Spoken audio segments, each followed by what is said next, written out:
అస్సాం పర్యటనలో కాంగ్రెస్పై ప్రధాని మోదీ చేసిన మరో తీవ్ర విమర్శ సార్. ఆపరేషన్ సింధూర్ సమయంలో కాంగ్రెస్ పార్టీ పాక్ ఉగ్రవాదులకు దన్నుగా నిలిచింది కానీ భారత సైన్యానికి మద్దతు ప్రకటించలేదు అని చెప్పి. ఆపరేషన్ సింధూర్ను ఎందుకు అంత సడన్గా ఆపాల్సి వచ్చిందని కాంగ్రెస్ ప్రశ్నించింది.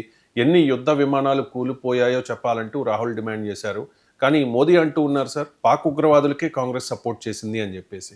వాస్తవమైన భారతదేశంలో రాహుల్ గాంధీ కానీ నరేంద్ర మోడీ కానీ ఎవరు కూడా దేశద్రోహులు కాదు. దయచేసి మనం అర్థం చేసుకోవాల్సింటే మన నాయకులు మనమే దేశద్రోహులు అంటే ఆనందపడేది పాకిస్తాన్.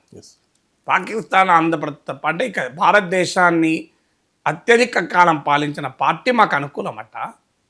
మా తీవ్రవాదులను సమర్థిస్తుందంటే ఈ దేశం వీక్ కదా.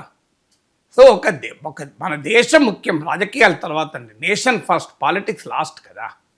నేషన్ ఫస్ట్ అనుకున్నప్పుడు ఒక దేశ ప్రధానమంత్రి భారతీయులందరినీ కూడా భాగం చేయాలి. నేను ఒకటే క్వశ్చన్ అడుగుతున్నాను నరేంద్ర మోడీ, మీరే కదా పాకిస్తాన్ ఎక్స్పోజ్ చేయడానికి మల్టీ పార్టీ డెలిగేషన్ పట్టుకుపోయింది.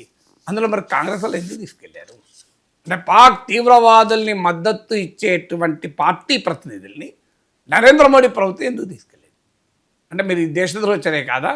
మీకు తెలుసు కదా వాళ్ళు పాకిస్తాన్ తీవ్రవాదుల మద్దతు అని. మరి మల్టీ పార్టీ డెలిగేషన్ ఎందుకు? దేశభక్తుల డెలిగేషన్ తీసుకెళ్లారు కదా. దేశద్రోహులను ఎందుకు మీరు ప్రభుత్వము డెలిగేషన్లు తీసుకెళ్ళింది? దానికి ఆన్సర్ చెప్పాలి కదా. పాకిస్తాన్ తీవ్రవాదులకు మద్దతు ఇచ్చేటువంటి కాంగ్రెస్ పార్టీ ప్రతినిధుల్ని పెట్టుకొని మీరు ప్రపంచం అంతా తిరిగితే ఇదేం డిప్లొమసీ అండి మోడీజీ? ఏ క్యా డిప్లొమసీ హే? దేశకు బర్బాద్ హోతానా దేశం అన్యాయం అవుతుంది కదా. పాకిస్తాన్ తీవ్రవాదుల మద్దతు ఇచ్చే వాళ్ళని పట్టుకోపోతారండి మీరు డెలిగేషన్లో? మీరు కాంగ్రెస్ వాళ్ళని రావద్దని చెప్పనంటారు.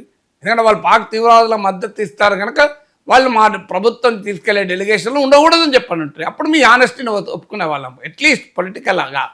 కానీ అప్పుడేమో దేశం మొత్తం ఐక్యంగా ఉంది చూడండి. ఇదే నరేంద్ర మోడీ స్టేట్మెంట్ మీరు పేపర్లలో చూడండి, యూట్యూబ్లో ఆయన వీడియోలు ఉంటాయి. భారతదేశం ఐక్యంగా ఎదుర్కొంటోంది అని చెప్పాడా లేదా? మరి భారతదేశం ఐక్యంగా ఉంటుంది అని మీరే చెప్పారు. పాకిస్తాన్ తీవ్రవాదులకు ప్రధాన ప్రతిపక్ష మద్దతు ఇస్తుందని మీరే అంటున్నారు. ఏదో ఒకటి నిజం చెప్పండి. ప్రపంచ దేశాలన్నిటికీ అన్ని పార్టీలతో కూడిన డెలిగేషన్లు వెళ్ళాయి. దిస్ షోస్ ఇండియాస్ యూనిటీ అని మీరే గర్వంగా చెప్పారు కదా. మీరే ఇప్పుడు ఏమంటున్నారు? దేశంలో ఒక ప్రధాన పార్టీ పాక్ తీవ్రవాదులకు మద్దతు ఇస్తుంది అంటున్నారు. ఏదో మీరే చెప్పండి. ఇదన్నా నిజం, అదన్నా నిజం అవుతుంది కదా. రెండు నిజం కావు కదా. ఇక మీకు అఖిలపక్ష మీటింగ్లు పెట్టారు. అన్ని రాజకీయ పార్టీలు ప్రభుత్వానికి పూర్తి ఇచ్చేసాయి. ఎవరన్నా మీరు ఆపరేషన్ సింధూర్ జరపద్దన్నారా? కానీ ఆపరేషన్ సింధూర్ ఆపిన తర్వాత ఆపుతున్నారని ట్రంప్ ప్రకటించాక అందరికన్నా ముందు ఒక్క ఆల్పాటి మీటింగ్ అని పెట్టి చెప్పారు. ఎందుకు ఆపారు? ప్రతిపక్షాలు అడిగిన ఏంటి, అయ్యా ఎందుకు ఆపారు చెప్పండి దేశ ప్రజలకు అన్నారు. ఆపరేషన్ సింధూర్ ఎందుకు ఆపారన్నది ప్రతిపక్షాలు కాదు అడిగింది, బీజేపీ వాళ్ళే అడిగారు. ఎందుకంటే అఖండ భారత్ సాధించడానికి ఇదే లక్ష్యం సమయం అనుకున్నారు కదా. పాక్ ఆక్రమిత కాశ్మీర్ని గెలుచుకోవడానికి ఇదే సమయం అని భావించాం కదా. మరి పాకిస్తాన్ కాళ్ళబేరానికి కస్తి బతిలాడుతూ ఆపారండి. బతిలాడుతూ ఆపుతారా అని మేము అడుగుతున్నారు అందరూ. ఇదేందయ్యా బతిలాడుతూ ఆపుతారా? వాడు పనిమాలినోడు, వాడు బతిలాడుతూ మీరు ఆపడం ఏంటండి? మీరు ఎందుకు యుద్ధం ఆపారు ఇప్పటివరకు చెప్పండి.